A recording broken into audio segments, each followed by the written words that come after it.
listening to the House by the Video Store podcast.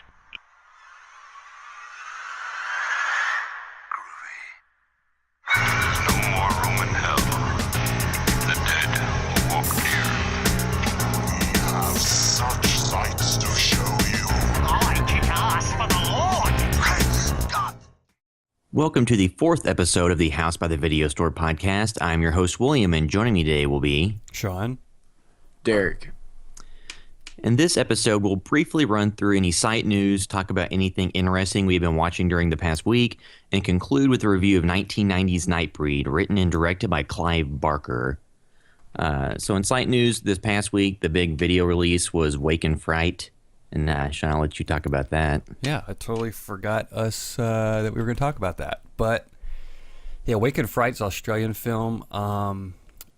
71, I think, is when it was released in 71. It's described as a horror film, but it's more almost like a social horror because it's kind of about the Australian outback in this little town in the middle of I don't say the middle of nowhere, but it seems very isolated from everywhere else because I think it's actually a fictional town. I tried looking up stuff about it, and everything keeps redirecting me to the movie. So either it's fictional, which I'm pretty sure it is, or it's so small that it's, there's no information about it other than them describing it in the movie. And it's about a guy passing through town, and he gets stuck there for a weekend, and he kind of just goes down this dark path of hanging out with the locals and just becoming kind of like part of their existence, which is like drinking, gambling, and he loses control, and he's not really able to keep up with them, and kind of has a lot of self-discovery in this entire journey. So it's described as a horror movie, but it's almost like the same way Taxi Driver was kind of described as a horror movie. And I don't remember what made me originally watch this, but it may have been that documentary. I think it's called Ozploitation. Have you guys seen that? No. It's an Australian exploitation documentary. It's really awesome. You guys should check that out. I may have seen it in that. I can't remember. It's a Draft House Films release, though. But I watched this movie a while back, but it was one of those ones that kind of stuck with me. And that's why I actually ended up doing a video review, because I didn't forget about it. Normally, I'll watch a movie and be like, oh, we should do something, and then kind of forget about it. But this movie is definitely worth a watch. Video review is pretty short. Not really too many spoilers in it. And you can get it through Draft House Films. You can, buy it digitally, or you can buy the Blu-ray or DVD or whatever, but definitely a cool film, and check out the review if you think you might be interested in it. Did we have anything else last week besides last week's podcast? Right? Yeah, last week was a little bit of a light week. This week we should have a couple of videos coming out and some posts. We'll have a new X-Files video coming out where I talk about the postmodern Prometheus, which is kind of their version of Frankenstein's monster. And then Corey has a best trailers for the worst films coming out that should be next week as well. Cool. We haven't done one of those in a while. Yeah. A lot of people seem to go to the, what is it? Treasure of the Four Crowns? Yeah. Yeah, we've seen get some traction on that. But I think it's because that trailer's really not available online, right? Yeah, it's not many places, and just when you search on Google, that's one of the first results because there's that video. Yeah. Benefits of posting things to Google Plus. You think nobody uses it, but that actually gets a lot of traction for some of our videos when we post them on Google Plus. Yeah.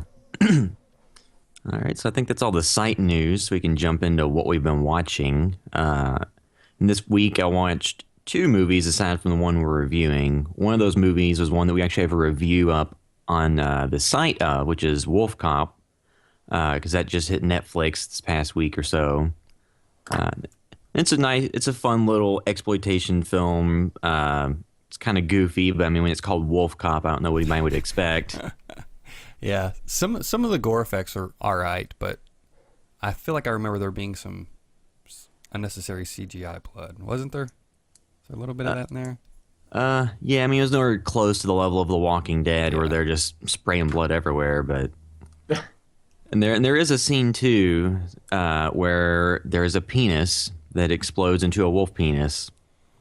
Yeah, that's because I did a review on that a while back, and that was probably that's going to be a highlight of wolf transformation scenes in films for sure.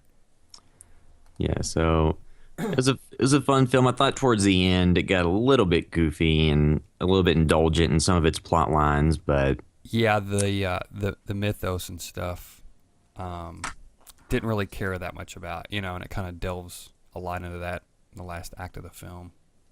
yeah, and like I said, if the title Wolf Cop entices you, it's probably worth taking a look because it's still pretty fun. Mm-hmm. The other movie I watched was not fun, and you should not watch, which is VHS Viral. Because in that series, the first one I thought had two good segments: the opening segment with the succubus, and then the closing segment with the haunted house. I thought those two were both pretty well done and interesting. A lot of the ones in the middle weren't very good. VHS 2 had some really good segments because it had like a zombie mountain bike segment that was pretty good. Yes. And then the one that was directed by the guy who did The Raid, Gareth Evans. yeah, about like a religious compound and cult, and that one was worth the price of admission alone. It was just so well done and so crazy that segment alone was worth watching the movie for. This new one, there was only really one in VHS Viral. There was only really one segment that was even interesting, and that's one where a guy creates a portal and goes between universes, and the portal shows like he can see his double from that universe looking at him, so they go into each other's worlds and see that things are vastly different. And that was kind of interesting, but the rest of the segments were just like the first one even abandoned that it was a found footage film, and it was just about a magician with a cape that ate people. Really? Was it shot like found footage, or was it shot like a traditional film? Like It was shot like a traditional film, and then they had like some interview segments with people, like talking head segments, kind of. Mm-hmm. It was odd. I mean, it just abandoned the pretense of found footage. And did you see who the directors were on this one? Anybody that stood out? it was nobody that really. Well, the one I talked about that was slightly interesting. I forgot the name of the segment was, but the one with the guy that creates the portal to the alternate universe, that was directed by the same guy that directed Time Crimes, which is a good movie. Yes. Yeah, that is a good movie. But the rest of them were just kind of uninspiring. And there's one where skateboarders go to Tijuana and fight zombie skeletons, and Wow. So skateboards were used as weapons of death. the bad thing is about like the VHS movies is like since they're just found footage films essentially all put together, you can pretty much do whatever you wanted. So it kind of sucks because like the first two, the second one was in my opinion the best of the the trilogy. Yeah. But you have so much you can do with them, and it's just kind of sad because it just seemed like it was getting better every time, Well, I mean, part of it is they're swapping out directors between movies, so there is room for there to be either huge swings up in quality or huge swings down, depending on who they have. So hopefully if they make another one, they'll get some people that have interesting ideas and vet them out a little bit more before they make them. Yeah, I think a lot of people, probably a lot of directors are tired of the found footage thing, so they're probably a hard sell, Well, that's why I guess the first one even kind of abandoned the entire concept of found footage and had just weird special effects and I mean, and then the wraparound segment for it kind of made no sense. Just an example of a series where if they do come back, hopefully they just clean house and bring in some bigger names so that have a little bit bigger budget for their segments to make them more interesting. Yeah. Do you think this would? Do you think this will kill off the franchise? This one being so bad? Well, I mean, when you're talking about a found footage anthology horror series, I don't know that as long as it made them some money, they could continue making them, I guess. Yeah, I just wonder if it'll go even further down where it'll just be like, you know what I mean? Just like some throwaway thing where they throw anybody at it just to get something made out there. Yeah, I mean, Well, If it's lost any credibility it had due to... what they'll do is they'll get Paul W.S. Anderson to come in and make the next one, and he'll just do 4 segments that are the same movie. So you have like some zombies, you have some aliens, and then you'll have 2 other segments, which is like just exactly the same story in the same setting, but just like they'll just change everybody's name, same actors. Don't change anything up, just keep the cost down, I guess, too. Oh, and two, I caught part of Event Horizon the other day because I rewatched that, and it's funny because during the opening credits, Paul W.S. Anderson at that point was just calling himself Paul Anderson, and then after Paul Thomas Anderson came out, I guess he had to clarify, like, no, I'm not the good one. No, that's not me. I just did Boogie Nights.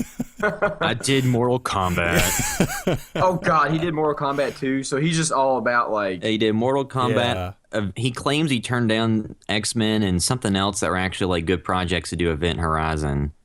And then he directed Resident Evil and Aliens vs. Predator and all those genre movies. Resident Evil, or like Aliens vs. Predator is actually like Resident Evil Part 2. I'm the one that's claimed that for years. But it's true. It's the same movie. They're both set in underground catacombs. They both have some of the same actors in them. Who die the same way.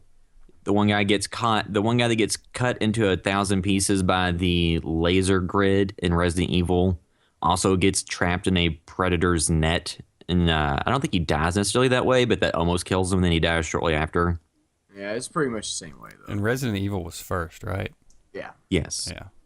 You know, I think he made Aliens vs. Predator just completely off the pitch that his version was cheaper to make than the ones that other directors were giving them, which is also, I think, how he got to make Resident Evil.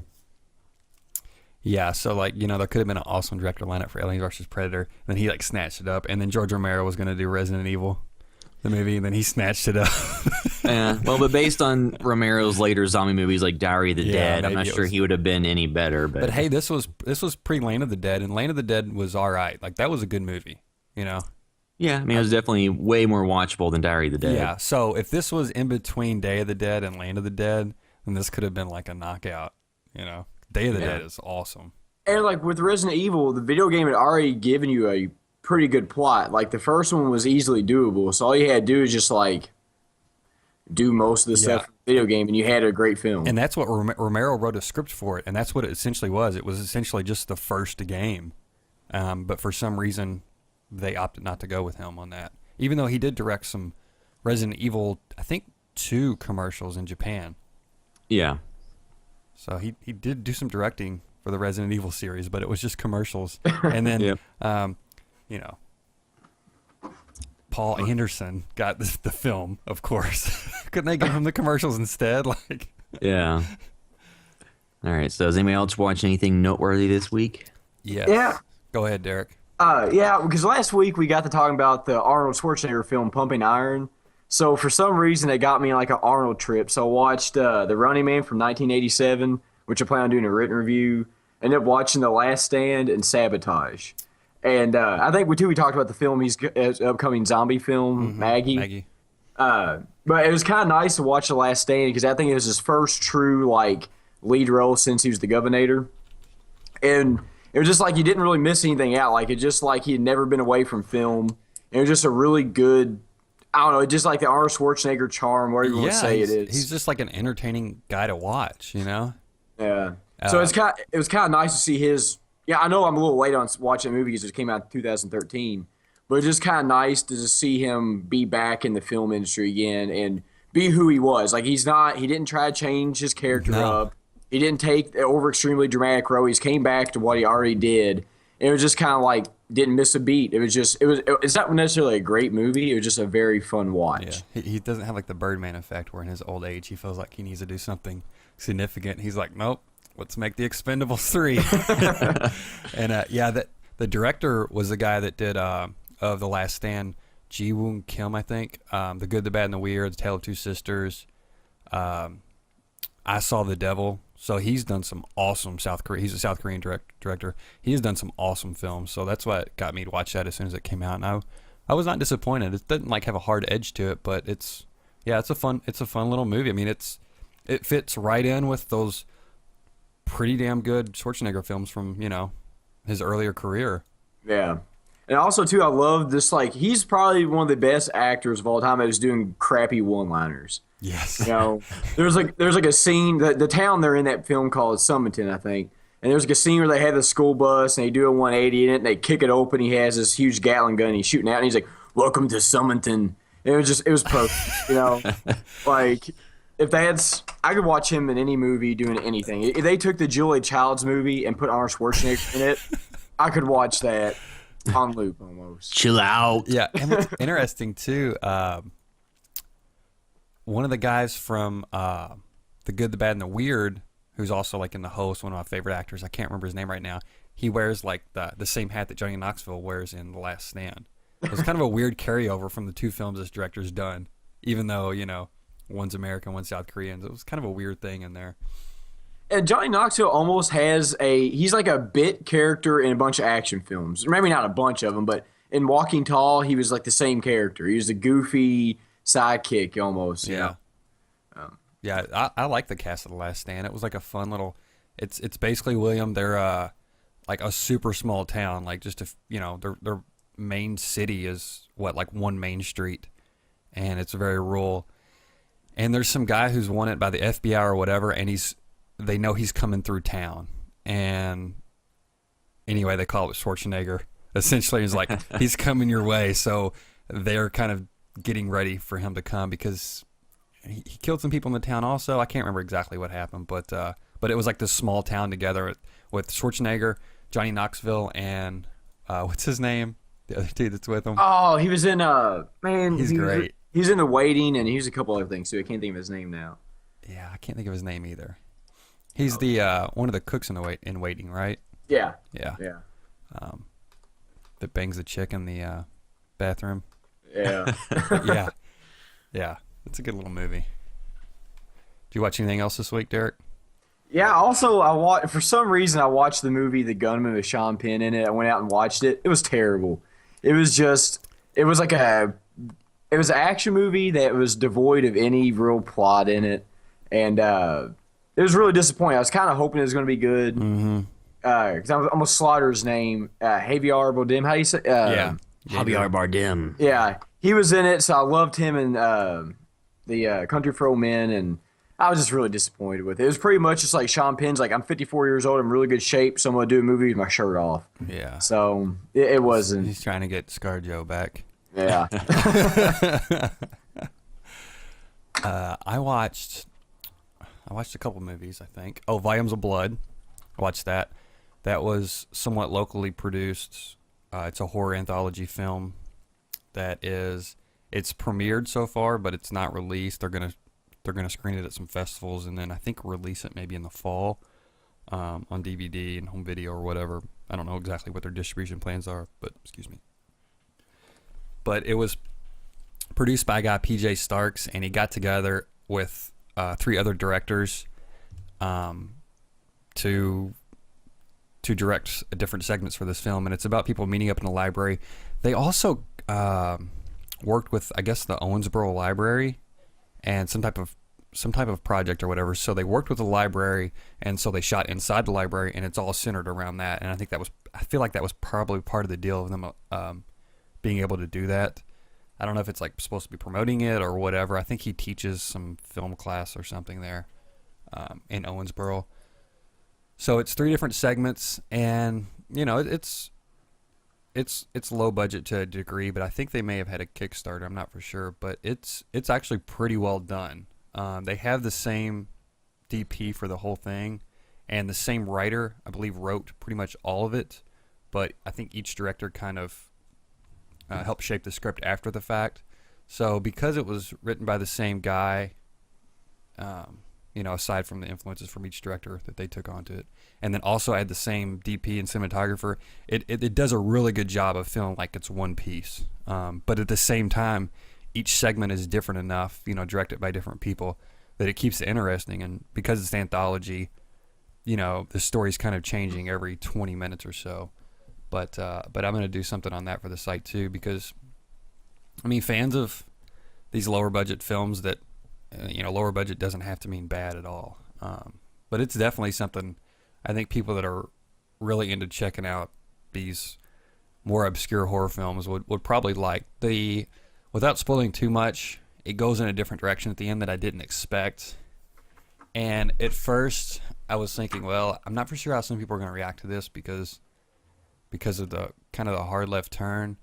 But at the same time, the people watching the film will probably go along with it. And the more I thought about it, like the next day when I was thinking about the film, that kind of hard turn the film takes makes it stand out a little bit, and I kind of like it more because of it. I think it makes it less forgettable.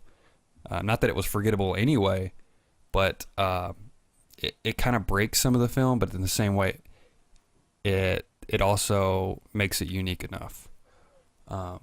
So hopefully they'll get that out soon, and some people will see that, because it's pretty well done. I definitely enjoyed it. I don't want to say I was pleasantly surprised, because I kind of had pretty high expectations for it based on who all was involved. But compared to your average lower budget horror films, especially produced in our area, Yeah. it seems like people just don't know what they're doing, and that's fine. Everybody's learning. If they're doing it, making their stuff, and they're having fun, there's no harm in that. But most of the time it's stuff you watch and then you're just like, well, I only watch this because of my benefit of seeing local people, or just, seeing how other people are making films that don't have a lot of experience. So I was pleasantly surprised that it was even kind of better than I was expecting it to be. But yeah, I think they're also talking about maybe making another one too. And when the interviews I read, maybe a trilogy. But yeah, we'll have something up on the site, because I don't know. One of the directors, Nathan Thomas Milner, I don't really know personally. I've met him at a con and talked to him a little bit on Facebook and stuff, but he's a local guy that lives in the same area where we all grew up at. He does artwork for Scream Factory and some other things. I think Horror Hound, he's worked for them a little bit. So, and it's well deserved. Aside from all that, it's well deserved that some people see this film that may be interested in it. It's not going to be a great mainstream film for the average person who's used to seeing all of their horror movies out of the theater. Of course, it doesn't hold up to those standards as far as being visuals and everything like that. But for what they had to work with, it's a really good little movie. And the other thing I watched, I'm trying to remember what all I watched. Spring I watched a couple weeks ago. A Girl, I always get confused with the title. A Girl Walks Home Alone at Night. Do you guys hear anything about that movie? A little bit, but I haven't actually watched it yet. Yeah. I think it's, let's see, Rotten Tomatoes, they describe it as the first Iranian vampire Western film ever made. Anna Lily Amirpour, I can't say her name, because she's Iranian, I believe. Her debut basked in the sheer pleasure of pulp, a joyful mashup of genre, archetype, and iconograph. How do you say that word? Iconography? Iconography, yes. Yeah. Its prolific influences span spaghetti westerns, graphic novels, horror films, and the Iranian New Wave. And it's a little bit of Eraserhead, Jim Jarmusch. It's all shot in black and white. So I was watching the film. It's in subtitles. It's like, oh, this is Iranian film. I don't think I've really seen any of those before. But it's also got an awesome soundtrack. Very modern, kind of youthful. Somebody described it as as her being a hipster feminist vampire. But then I started looking up stuff about the movie, and it was shot outside of Bakersfield, California. So I kind of felt duped after the film, because I thought, well, maybe there's some stuff I didn't pick up on because it's Iranian. And I'm not saying there isn't, but it's it's an art house film. So some of this stuff kind of leaves you wondering, and you're kind of going along at some points. But it's very good, and she is definitely going to be a director to watch out for, because she has a very specific vision. She achieved it, and it's very unique too. That's the big thing about it. She obviously has a huge plethora of knowledge as far as film knowledge, because she's pulling from all these different pieces of cinema that you can pick up on hints of scenes and just imagery. And like I said, a little bit of Eraserhead. There's kind of industrialized area that they live in.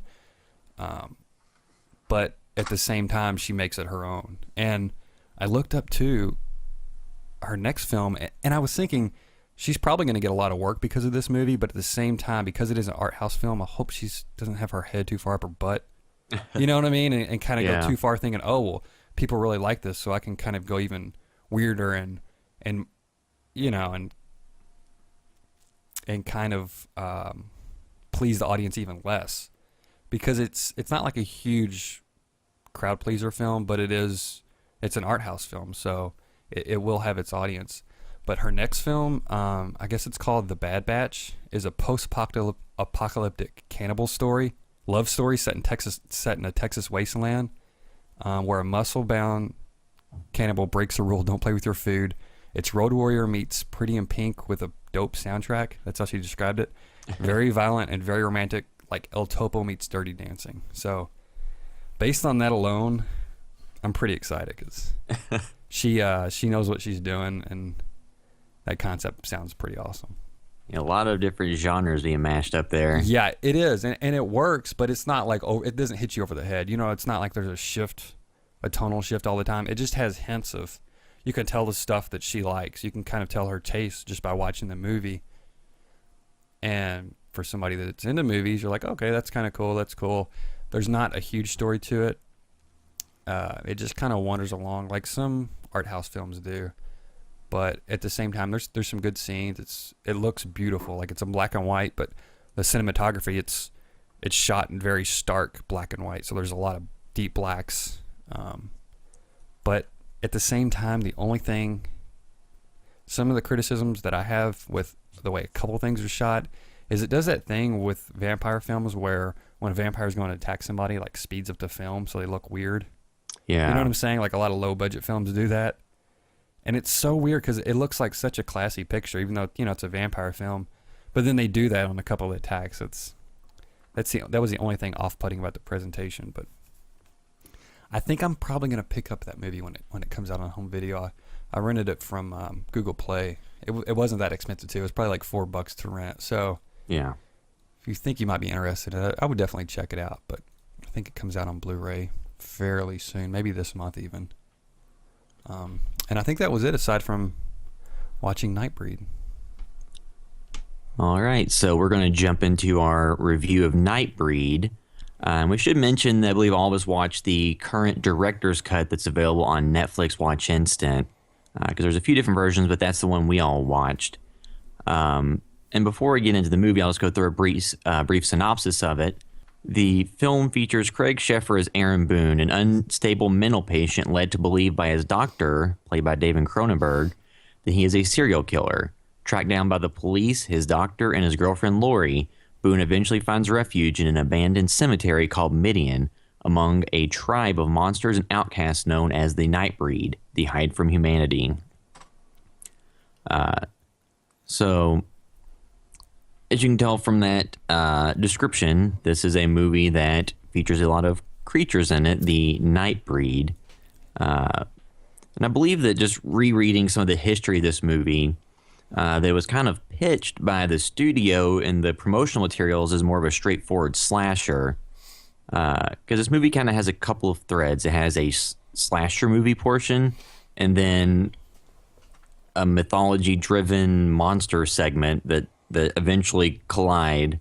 It's just a very interesting movie. Yes, that's a good point about the two different threads on the slasher movie element and then the mythological kind of universe he tried to create with this.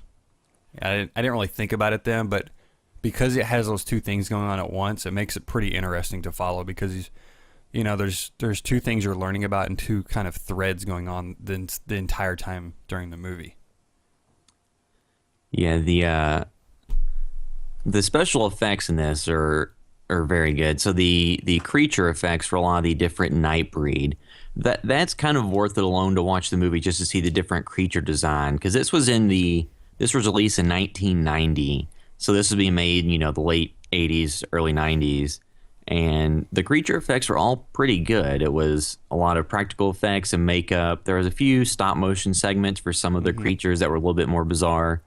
But this is definitely something that in 1990 I'm sure didn't really exist, because the ambition there with just how many different designs they had going on, because it wasn't like one shared creature design, like, H.R. Giger, doing Alien, where it's all, okay, well, these are the aliens look like, and throw 50 aliens on screen, and that's fine because we just got to duplicate. It was a lot of time went in, obviously, to designing tons of different characters.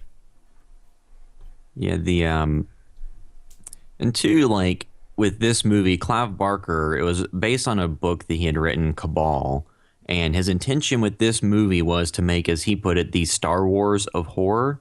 So this had a pretty decent budget for the time it was released. It was way more than the budget that he had when he made Hellraiser, and you can definitely see it on screen because there's a lot of ambition. I think to me, just out of the entire movie, without going into too many spoilers, because we'll kind of save the spoilers till the end, it just felt like the story did not give you enough to invest in the main character Boone at the beginning to really care about his journey as much as you're supposed to, because it's just he's kind of just a blank slate, really, that you don't really have that much rooting interest for him because you don't know midway through the movie which way he's going to go, if he's going to still be himself or if he's going to be more of a brutal killer. So I think that was an area where it kind of fell short, was giving you motivation to care about the main characters. But the effects and everything like that definitely make it worth watching. And David Cronenberg. It's like I cared way more about seeing his kind of journey on what he was doing, than I did Boone.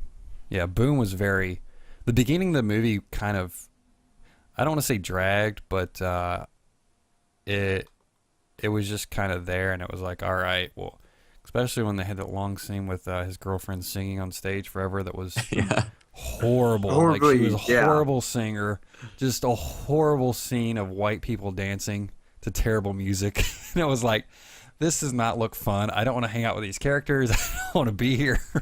Also, too, though, in that singing scene, like, it was very poorly, like, synced together because, like, when you're it was probably just it was very hard. It was a very hard scene to watch because it's just like, oh god, it's not even close on the ADR where they matched it up with the actual song was way off, and the scene went on way too long. They could have cut those shots and cut that scene down a lot.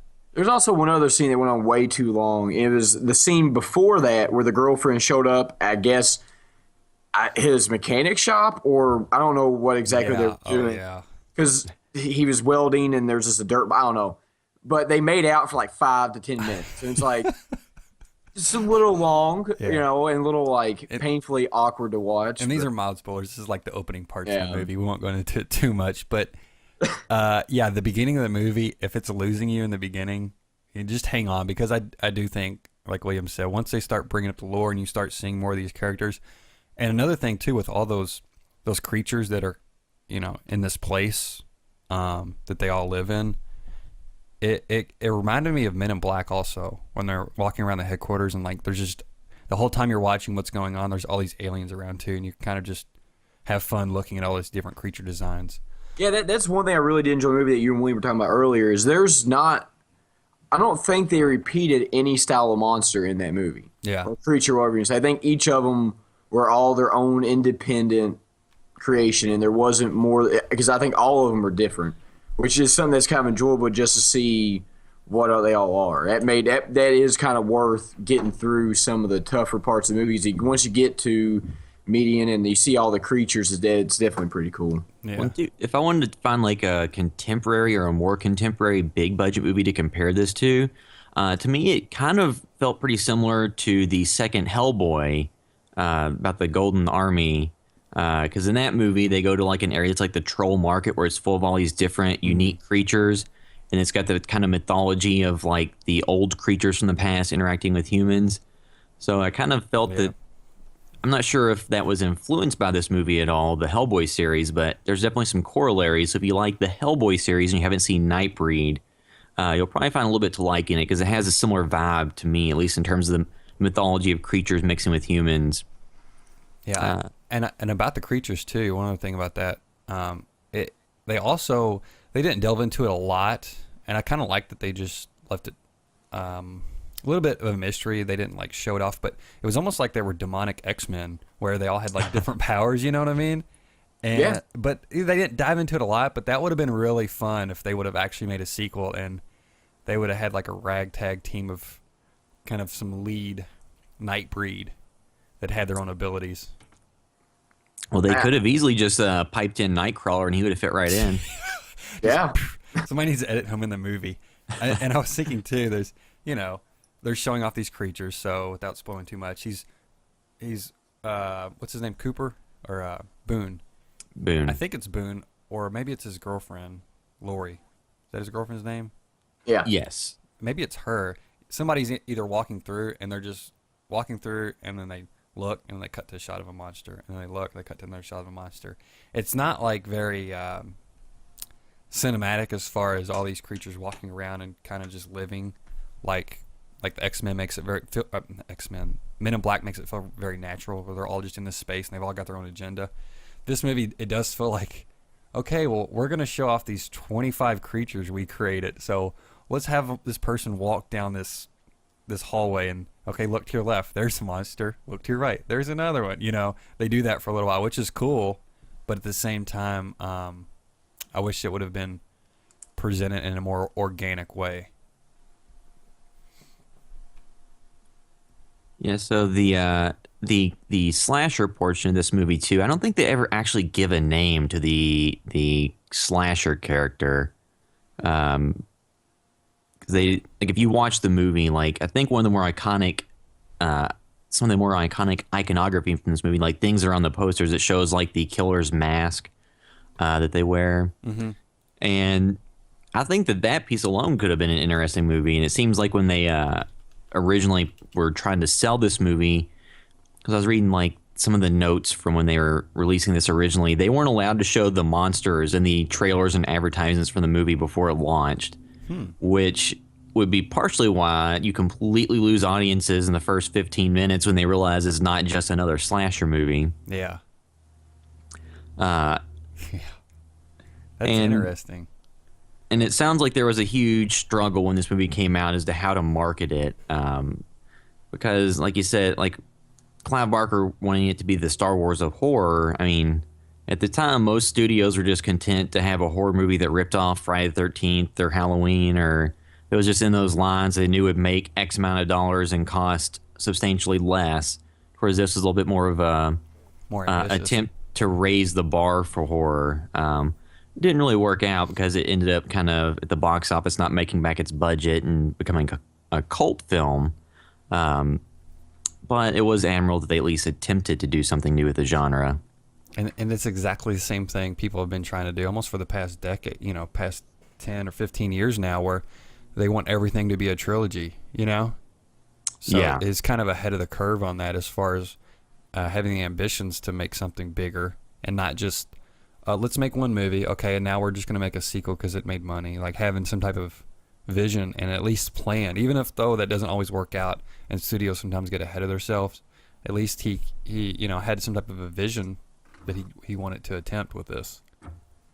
All right, so I think before we get into the spoiler-heavy portion of the discussion, we can just kind of all go around and give a verdict on whether or not we think people should take the time to watch this. I think if you like, because this isn't really just a straight-up horror film. If you're more interested in like a horror fantasy type film, then this is definitely worth the watch. Like we said already a few times, the effects on all the different characters and creatures make it worth watching at least once if you have any interest in it. I mean, I didn't find it to be a mind-blowing movie. Like, you don't really take anything away from it. There aren't any real messages, really. It's a fun little movie that has a lot of cool effects and definitely left the door open for other movies in that franchise he made, but that never materialized. Yeah. As far as my impression of it goes, it's kind of the same thing. I liked the movie. I thought it was pretty enjoyable. I actually liked it better than Hellraiser. I feel like it felt like you don't need a bigger film, but it did feel like it earned its budget with the kind of the world they created in it. Also, I loved seeing David Cronenberg play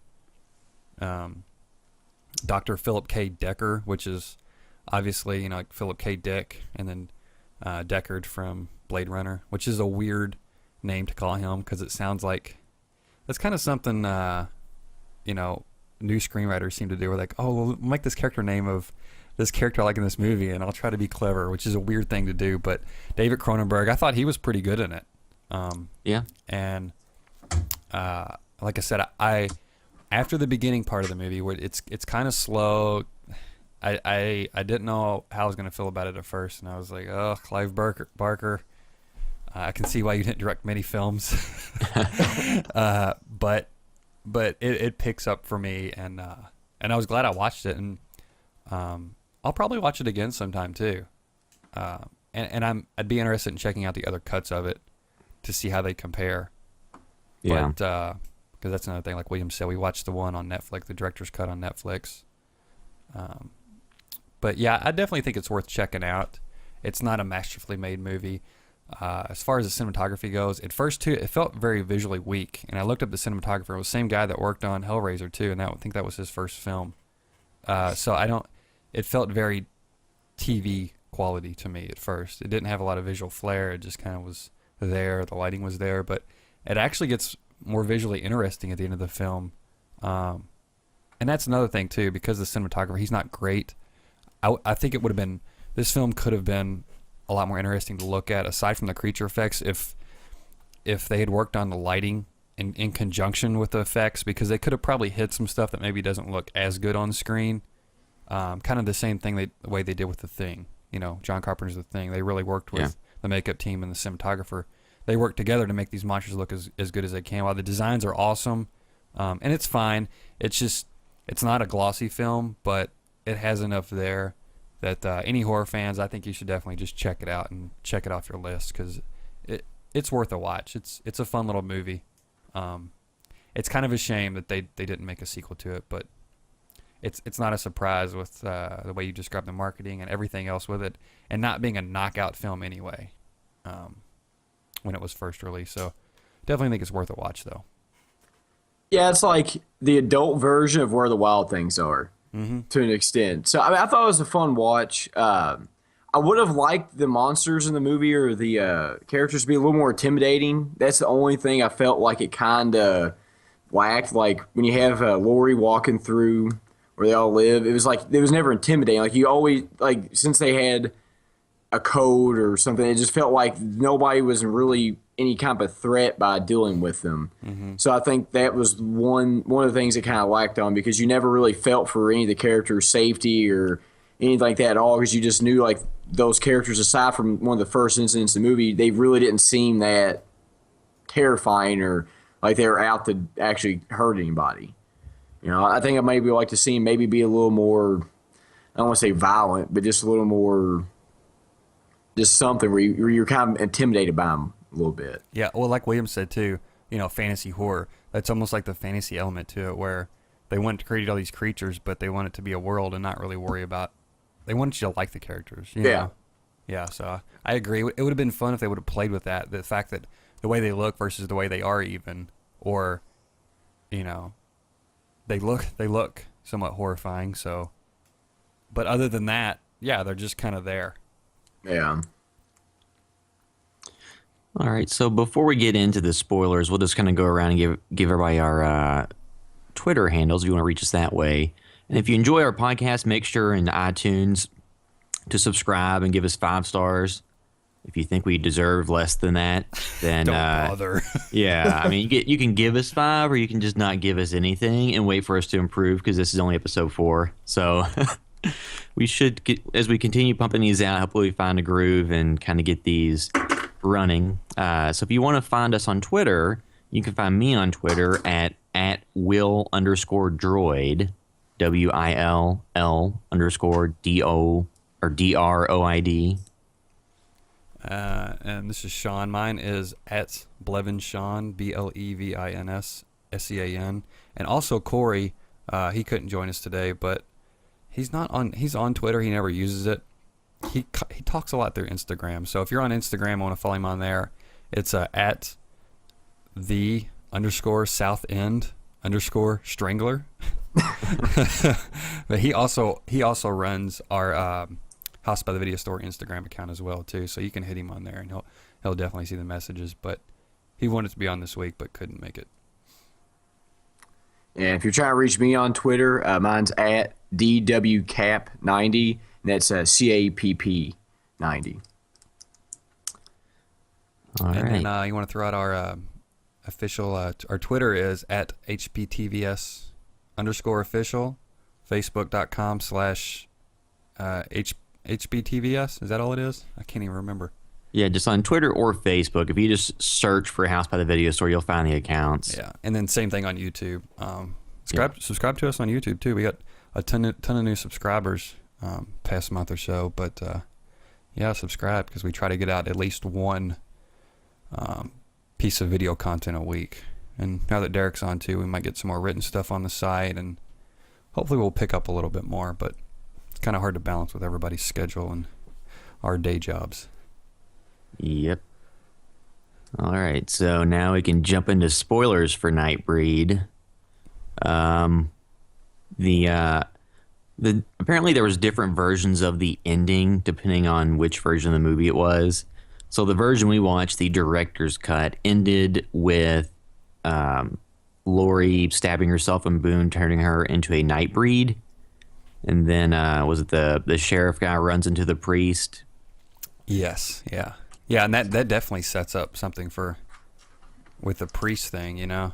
Well, and apparently two in different versions. There's one where the Philip, the David Cronenberg murderer, like where he gets brought back to life as a Nightbreed, kind of. Huh.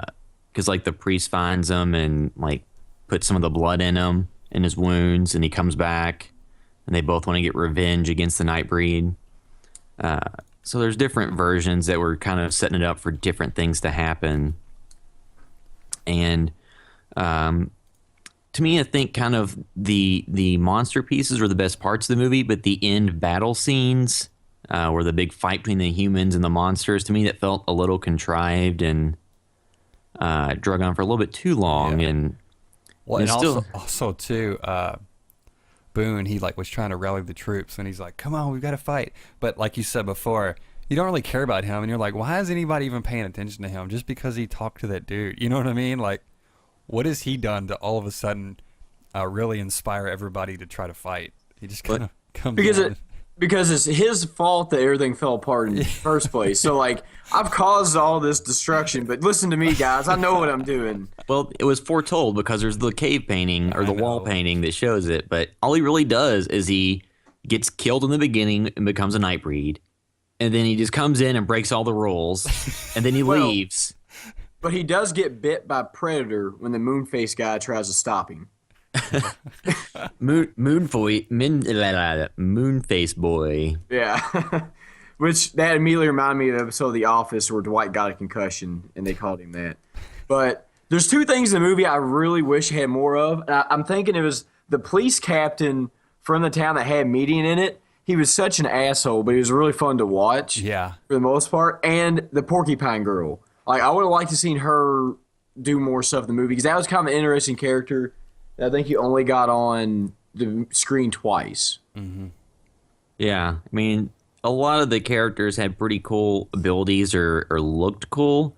Like you said, like the intimidation factor of the Nightbreed wasn't very high, and it seemed that they got killed off pretty easily when the battle started. Yeah. Which earlier in the film they said that some of them can't be killed and some can only be killed by bullets and some can only be killed by sun. And then that scene's like, or just anyway, they just. And then one thing too is if you notice during the fight scene, like all the people fighting were just covered in blood. Like toward the end, you see the police captain, and he just looks like he's just blown up 20 people and been covered in their blood. You know, but I think it would have been kind of a little bit nicer. You know, the Berserkers, those are the only ones that actually seemed intimidating. Yeah, You know, they fucked people up. Yeah, it was kind of cool when they came out.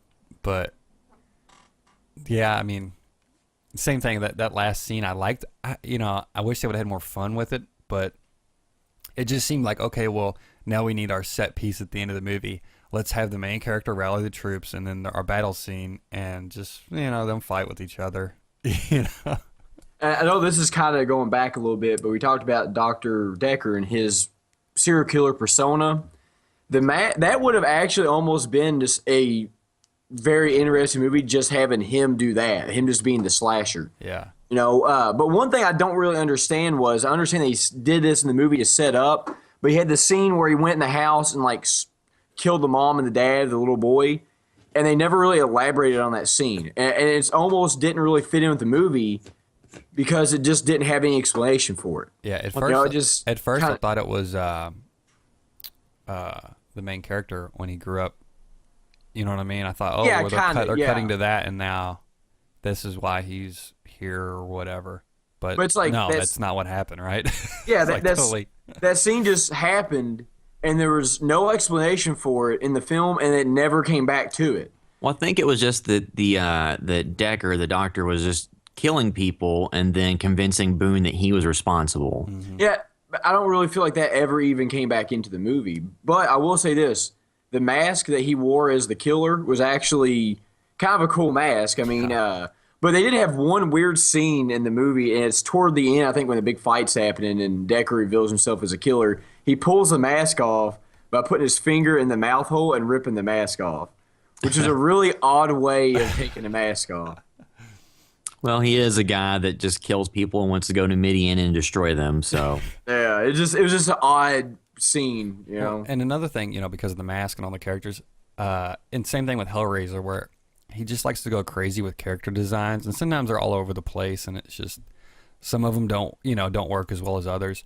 I would almost like to see if he kind of worked on a specific vision for a film, and was kind of almost he worked under another director and was more focused on, okay, well, we're going to create this world, and you're just going to create like a couple guys, just to see what he could come up with, instead of being splatter shot of this dude's going to be this and this guy will have this. You know what I mean? Kind of a more focused approach, because he obviously just likes. He's almost like a kid where he likes making a bunch of weird character designs. I can't imagine his binder in school. You know what I mean? Yeah. Between this and like Hellraiser and everything. Well, and too, like they hint at their religion and their deity, but I think it'd be more interesting too if they hinted there was something beyond that. Because and a lot of times in horror movies or action movies or any types of movies, I like to look at it from the perspective of, okay, so is the world normal and there's this one abnormal thing and that's it? Mm-hmm. Or is there like, because I kind of think of like the, anybody watch like the Joss Whedon, like Buffy the Vampire Slayer or Angel, like those are movies that had like vampires, but like this entire other underlayer of all these demon things and wide-reaching implications of that. Yeah. So in this movie, were the Nightbreed just a one-off thing, or was there like some deeper mythology where there was more things like that worldwide? Yeah, like a whole like another culture essentially. Yeah, and that's the thing. I just feel like it wasn't focused enough. The passion was definitely there with it, and I think it was a great idea. It's like, oh, well, let's just make this a. And I don't feel like on his end it was like, let's make it a trilogy in Star Wars for a money reason. It was because he wanted to kind of build this big universe and he was working towards it. I just don't think he had the focus and the skills to kind of bring that all together as well as he probably hoped, It felt a little, the whole film felt a little scattershot, even though there's a through line and it's kind of, it's for the most part easy to describe, but yeah, there's weird stuff like Derek said. It's just, there's some things that matter to the story, but it doesn't all feel connected enough. Yeah, another one scene too that was really interesting was Laurie first was introduced to the Nightbreed. She finds that cat-looking creature like laying out in the sun. Yeah. And then she's like, the lady comes up the door and is like, bring her in, bring her in. And then it was kind of a weird scene of the Nightbreed girl turning back to a little girl instead of the cat creature. That was a cooler scene. Yeah, that was actually a little like creepy. You're like, oh, yeah. I don't know what I would do. I guess I would pick it up. And you didn't really know where it was going, yeah. which I did like, because you didn't know because it just kept mutating and changing, so you didn't really know what was going to be, and then it turned to like a normal looking little girl, and you're like, oh, okay. Yeah. But that was a nicer scene. Also, another point where I think the film is a success is Danny Elfman doing the score. Oh yeah, we didn't even talk about that. I know, but well, I know. I was thinking that when I was watching the movie, I'm like, oh, Danny Elfman, I'm really enjoying this. This is like kind of a good selling point, That's a strong element to the film that holds it up. Even though, like I said, cinematography doesn't always do it for me. Clive Barker's directing, it's not always great. Some of the actors, you know, they've got some good actors in there, but it doesn't all feel as well put together as it could. But the score, for the most part, is right on. Well, and this was during the height of Danny Elfman's rise. He had done Batman and other big-time movies, so he was a really hot name to be involved with this movie. Yeah. You know, a horror movie that's directed by Clive Barker, who did Hellraiser previously. So it was interesting they're able to get him to do that. I know. It's kind of, you think he signed on before it, you know? Because I think this came out in 90 because I think it was a little bit all over the place and they did reshoots maybe. So Yeah. maybe it was one of those things where, okay, well, we're going to do the Batman, which obviously he probably got a lot of money for anyway. But I would, you know, what did Danny Elfman do right before Batman? I know he had a long career before that, but I would have to look it up, but you know, he had worked with Tim Burton too, so and stylistically, like the Tim Burton Batman, especially Batman Returns, was much closer to like a horror movie type genre film than superhero. yeah. Yeah. Oh, yeah, he did, of course, like you said, Tim Burton, Pee-wee's Big Adventure. Great score on that, Beetlejuice, Midnight Run, Scrooged. So he did some, you know, Summer School, Back to School. He did some Forbidden Zone. But, yeah, as soon as, like, Batman hit, that was... He did Dick Tracy after that, Batman Returns. Yeah, he kind of just kept skyrocketing up. But they got him at exactly the right time, I think, for this movie. And like going back to the comments about like the cinematography, like this movie definitely looks very 90s. Mm-hmm. Like I don't know if there was something with the specific film stock that a lot of movies use during like a certain time period, but a lot of movies just look 90s from the get-go. Yeah. As opposed to some movies, I guess use a little bit different film stock and look a little bit more timeless, at least in the way they were shot. Yeah, that cinematographer, I just don't think because Hellraiser is just not a very flattering movie either, you know, and it looks very dated, but like you said, it could be a film stock issue, but at the same time, I think that guy just, you know, he wasn't, I'm not saying he was terrible, but he wasn't at the top of his game compared to other people working at that time. And it kind of, I think it could have helped a lot as far as this film and even Hellraiser. One, too, it just throws into sharp contrast, like how on top of his game John Carpenter was when they came out with the original Halloween. Like, for him to have done that in 78, just how good that turned out to be. So, like we said, the effects are good. The it's a little bit dated. And it's kind of, in the story itself is kind of just symptomatic of Clive Barker type stories. If you just don't like his style, if you hate Hellraiser and you hate the other stuff he's done, you probably won't like this. But I think it's at least good that somebody tried to take horror to a different place, and at least for the time period it was released during, because early 90s, late 80s were like during a glut of terrible knockoff slashers and garbage. There's also a lot of great movies. Some of the best movies came out in the 80s. Mm-hmm. There's also a lot of just garbage. The studio gave somebody $2 million, said go make this, knock it out in a few months, and let's get straight out to theaters and video. Yeah, I think this one's a peg under like some of the great films where it's definitely not garbage. I don't think at all, but it's not, you know, one of the top cuts. It's kind of a deeper cut. Like, okay, once you've made your way through all the big classic films and well-regarded films of that era, this is something you kind of start going down to now when you start digging a little deeper. You're like, all right, I'm kind of running out of stuff to watch from that time period. Okay, Nightbreed, that's not bad. You know, it's like I've never seen this before, so it's fine. But, I just think, you know, we were talking about earlier, like once you get through probably about the first 30 to 45 minutes, maybe not 40, but the first 30 minutes of the movie are kind of rough. Yeah. And once you're able to get through that, there is actually quite a bit of reward. Because once you get to see some of the characters and the plot actually kind of starts coming in, it gets a lot more interesting and it becomes a lot more of a rewarding watch. But it's just, I just think a lot of people, if somebody's just looking for something on Netflix and they don't know much about this movie, I think the first 30 minutes might be enough to make them be like, eh. But if you can just get through it, it's not that it's a terrible, hard to, I mean, it's not, I've seen way, way, way worse. Yeah. But it's just getting through that first kind of. It's rough. It's a little rough. just getting through that first 30 minutes of minutia they give you, then you can get to the rest of it. Then it just picks up and you can actually enjoy it. And once you start seeing the Nightbreed and you get to see, Dr. Decker come in and do some stuff, it starts to get to actually be a lot more enjoyable movie. Especially once you get to see some of the slasher scenes or you get to see a little bit more of the Nightbreed creatures. Yeah, then it just gets towards you actually see what the movie's supposed to be. Mm-hmm. Yeah. It's like they need to build up the character, and like William said earlier, he's a pretty weak protagonist where you don't really care about him too much, but at the same time, it's like it may have benefited from chopping off some of the beginning of the movie, but they may just end up making it more confusing with the way they shot it. They may just be stuck where they're at, even though they've done a couple different edits of the movie now. One character we completely have not talked about in the movie was the guy that cut his face off. Yeah, he was great. Yeah, he was actually one of the...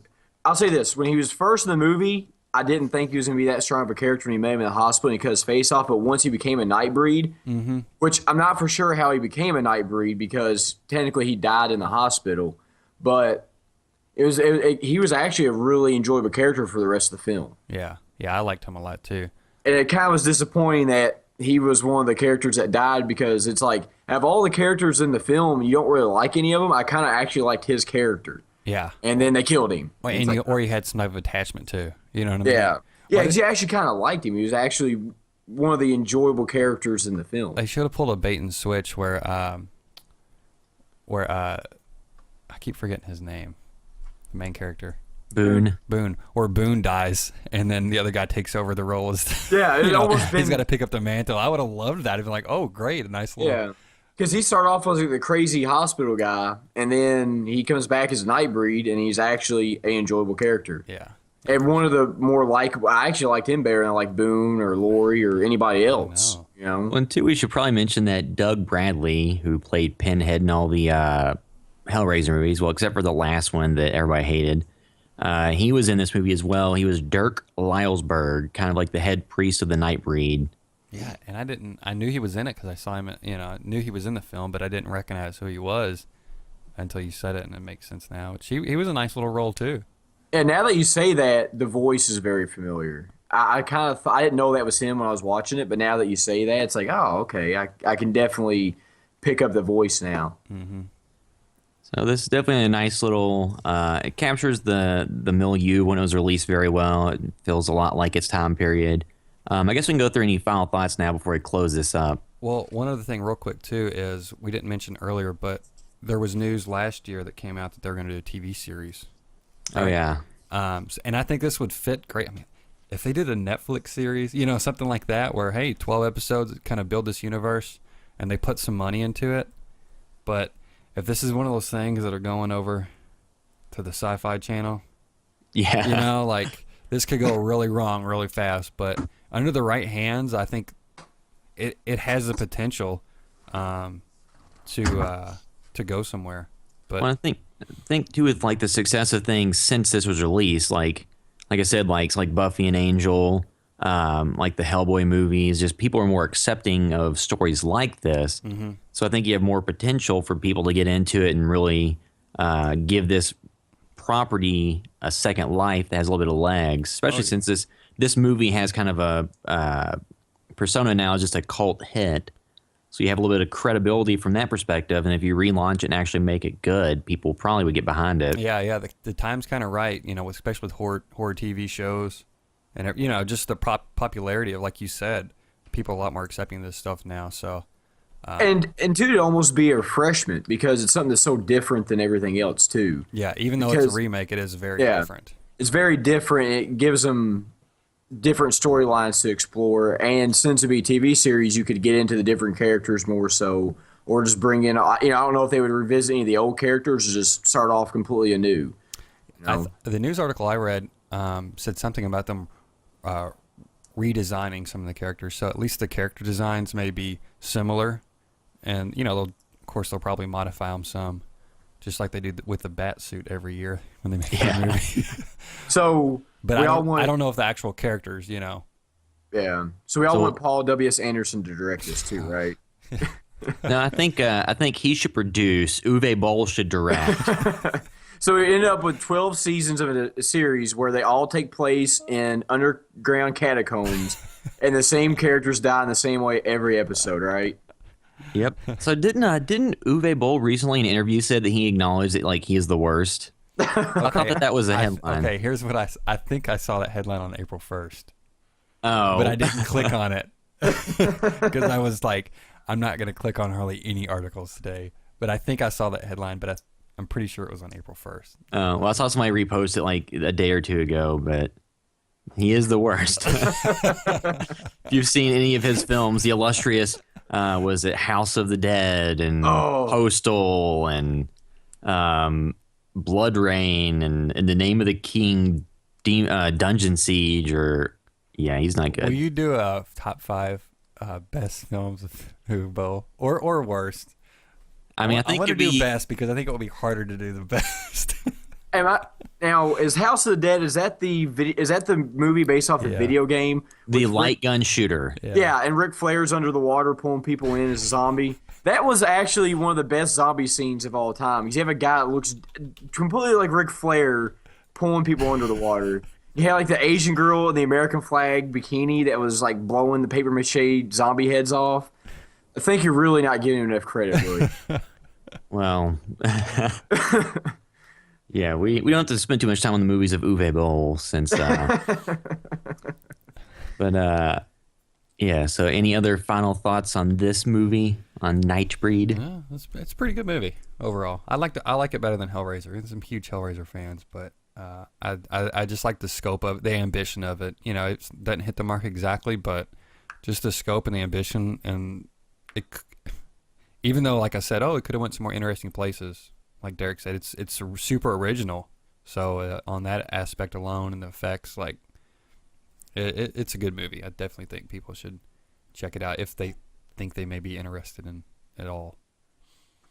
The only thing I want to say is my final remark is when I first heard the movie Nightbreed, I immediately assumed it was going to be a vampire movie. So when I first watched it, I didn't read anything about the film. I didn't do any background. I just watched it. And I was kind of almost a little disappointed because I was, for some reason, just had in my mind there's going to be a vampire movie. And then you get what you did, and it turns out to be a lot better than that because a vampire movie is just kind of cliche at this point. So what you get is a little bit different. And I thought it was a very good movie. You know, like I said, I went in with zero expectations, zero knowledge of what the film was. For what it was, I think it turned out really well. It slowed to begin with, but as it develops and you get to see the Nightbreed characters, it got a lot better. I still would have been more interested in seeing more of the Decker parts where he was the slasher. Mm-hmm. I think that alone could be a good movie. And I also like his mask because it really reminds me somewhat of the character from Trick or Treat. Their masks are kind of similar. And a little bit like a sack mask too, you know. Friday 13th and Town That Dreaded Sundown. It's kind of all that, but his own spin on it. Yeah, I thought it was a interesting. If they, I could see him doing a spinoff on it, or just doing. It was a very interesting character that they had in him. Mm-hmm.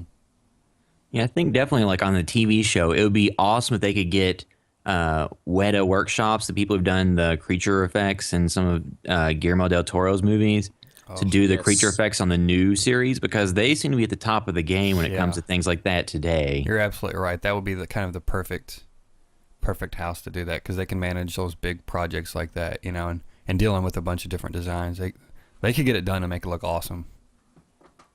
Yeah, so I think that wraps up this episode. We'll have a new episode out every week. We haven't really decided on the topic for the next podcast yet, but you can expect that a week from now. So this is the House by the Video Store podcast. Thanks for listening.